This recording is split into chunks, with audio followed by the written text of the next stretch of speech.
నాడు యూనివర్సిటీ మంచి భవిష్యత్తు కోసం తెలుగు విద్యార్థులు ఇష్టపడే యూనివర్సిటీ.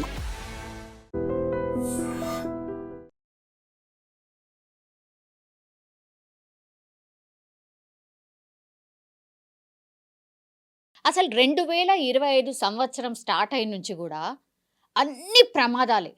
అది ఏరోప్లేన్ అనుకోండి, లేకపోతే బస్ ప్రమాదాలు అనుకోండి, యాక్సిడెంట్స్ అనుకోండి, ఇట్లా ఏది చూడు అసలు దేశవ్యాప్తంగా ప్రమాదాలే జరుగుతున్నాయి. అసలు ఇన్ఫ్యాక్ట్ దేశవ్యాప్తంగా కాదు, ప్రపంచవ్యాప్తంగా కూడా మొత్తం ప్రమాదాలే కనిపిస్తున్నాయి. ఎగైన్ ఈరోజు పొద్దున తెల్లవారుజామున అంటే 9 గంటల ప్రాంతంలో హిమాచల్ ప్రదేశ్లో ఒక బస్ ప్రమాదం జరిగింది. ఇది ప్రైవేట్ ట్రావెల్స్కి సంబంధించిన బస్. అందులో మొత్తంగా కూడా 30 మంది ప్రయాణికులు ప్రయాణం చేస్తున్నారు. ఇది హిమాచల్ ప్రదేశ్ కాబట్టి మనకు తెలుసు, లోయలు ఉంటాయి, అట్లాగే అప్స్ అండ్ డౌన్స్ రోడ్స్ ఉంటాయి, ఘాట్ రోడ్స్ ఉంటాయి. చాలా జాగ్రత్తగా నడపాలి బస్ డ్రైవర్స్ అందరూ కూడా.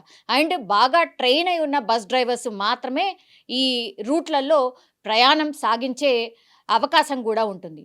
సో మరి ఏం జరిగిందో ఈరోజు, మరీ తెల్లవారుజాము కాదు, అట్లా అంటే లేట్ నైట్ కూడా కాదు, మరి 9 గంటల ప్రాంతము ఓకే. కానీ అక్కడ ఈ వారం 10 రోజులుగా భారీ వర్షాలు పడుతున్నాయి.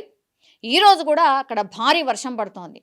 అందులో భాగంగానే మరి ఏమైనా జరిగిందా అనేది తెలియదు. కానీ ప్రైవేట్ ట్రావెల్స్ బస్ 30 మంది ప్రయాణికులతో ఉన్నటువంటి ఈ బస్ 200 మీటర్ల లోయలో పడిపోయింది. మొత్తం పల్టీలు కొట్టుకుంటూ పూర్తిగా 200 మీటర్ల అడుగు లోయలో పడిపోయిన పరిస్థితి. దీంతో ఆ 30 మంది ఎవరైతే ఉన్నారో వాళ్ళందరికైతే ఎట్లాగూ గాయాలు అవుతాయి. డెఫినెట్లీ 200 మీటర్ల లోయలో పడిపోతే మనం ఇమాజిన్ కూడా చేసుకోవచ్చు. పూర్తిగా పల్టీలు కొడుతూ కొడుతూ కొడుతూ బస్సు 200 మీటర్ల లోయలో పడిపోయింది. 30 మందికి గాయాలైనాయి. అందులో 17 మందికి తీవ్రంగా గాయాలైనాయి. స్పాట్లోనే ఒక ఇద్దరైతే చనిపోయిన పరిస్థితి. ఈ బస్ డ్రైవర్కి కూడా తీవ్ర గాయాలైనట్టుగా కూడా మనకున్నటువంటి సమాచారం. ఇప్పుడు మనం చూస్తున్న విజువల్ని బట్టి కూడా మనకు అర్థమవుతోంది ఎంత భయంకరంగా ఈ పల్టీ కొట్టి ఆ బస్ ఏ పొజిషన్లో ఉంది కూడా మనం అర్థం చేసుకోవచ్చు. ఇంకోటి ఏంటంటే, ఈ లోయలో ఎప్పుడైతే ప్రమాదాలు జరుగుతాయో ఈ రెస్క్యూ టీం కావచ్చు, పోలీసులకు ఇన్ఫర్మేషన్ చేరడానికి కూడా కొంత సమయం పడుతుంది. ఎందుకంటే మనకు తెలుసు, ఈ ఫోన్ సిగ్నల్స్ కూడా పెద్ద ఎక్కువగా అందవు ఆ ప్రాంతంలో. సో ఎమర్జెన్సీగా మనం కాల్ చేయాలన్నా కూడా, కాల్ కలవాలన్నా కూడా కష్టం.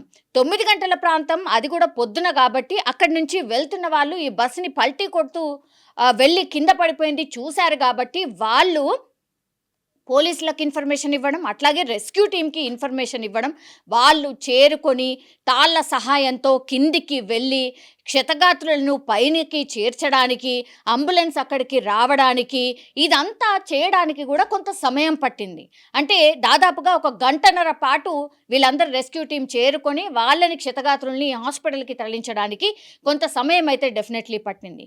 సో ఇదంతా చూస్తే హిమాచల్ ప్రదేశ్లో భారీ వర్షాలు పడుతున్నాయి, ఒకటి కారణం. అట్లాగే కెపాసిటీకి మించి ఆ బస్సులో ప్రయాణికులను ఎక్కించుకున్నాడు డ్రైవర్ అనేది కూడా ఇది కంప్లైంట్. సో నిర్లక్ష్యము కనిపిస్తోంది ఇక్కడ, డ్రైవర్ నిర్లక్ష్యము స్పష్టంగా కనిపిస్తోంది అనేది ఒకటి. కెపాసిటీకి మించి బస్సులో ప్రయాణికులను ఎక్కించుకున్నాడు అనేది ఇంకోటి. అక్కడ ఇంకో భారీ వర్షాలు పడుతున్నాయి. సో ఇవన్నీ కూడా మేజర్ రీజన్స్.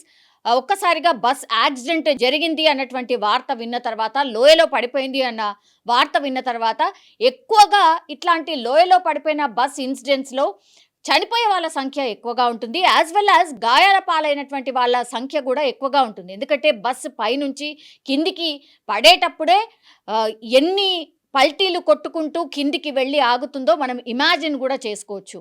సో అందులో భాగంగానే ఇప్పుడు క్షతగాత్రులు అయితే దగ్గరలో ఉన్నటువంటి మండి హాస్పిటల్కి అయితే తరలించారు. హిమాచల్ ప్రదేశ్లో ఈ ఘటన జరగడంతో అక్కడ రాష్ట్ర సర్కారు కూడా పూర్తిగా నివేదిక కోరింది. అసలు ఏం జరిగింది, ఏంటి, వర్షం కారణమా లేకపోతే డ్రైవర్ నిర్లక్ష్యం కారణమా ఏంటి అనేది.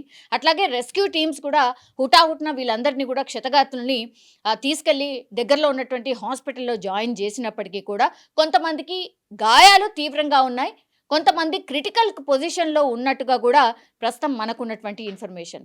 ఇందులో మాత్రం ఒక స్పాట్లో 2 చనిపోయినరు, క్షతగాత్రుల సంఖ్య చాలా అధికంగా ఉంది. 17 మంది అంటున్నారు. మిగతా వాళ్ళకి చిన్నపాటి గాయాలయ్యాయట. అందులో 17 మందిలో ఎవరికైతే తీవ్రంగా గాయాలయ్యాయో కొంతమంది పరిస్థితి విషమంగా ఉన్నట్టుగా కూడా మనకున్నటువంటి ఇన్ఫర్మేషన్. కానీ ఈ మధ్య కాలంలో ఇట్లాంటి ప్రమాదాలు చాలా చాలా ఎక్కువగా జరుగుతున్నాయి. సో అప్రమత్తంగా ఉండాల్సిందే అనేది ఒక మెసేజ్ అనుకోవచ్చు ఈ ఇన్సిడెంట్ చూసి. నిజంగా ప్రస్తుతం ఉన్నటువంటి సమాజం దేనికి ప్రయారిటీ ఇస్తుంది? ఆర్థిక సంబంధాల చుట్టూ మాత్రమే తిరుగుతోంది. మళ్ళీ ఎన్నికలంగానే చాలా విరక్తి కలుగుతాను. మంచి అనిపిస్తుంది కదా, లేడీస్ కూడా ఛాలెంజింగ్ జాబ్స్ చేసినప్పుడు చాలా బాగుంటది. ట్రాఫిక్ అసిస్టెంట్స్ గా నియమించిన ట్రాన్స్జెండర్స్ అందరితో సాల్యూట్ చేయించుకుంటున్నారు. ఫుడ్ డెలివరీ ఇవ్వటానికి వెళ్ళినటువంటి డెలివరీ బాయ్ అనిల్ పై కళ్ళ ముందు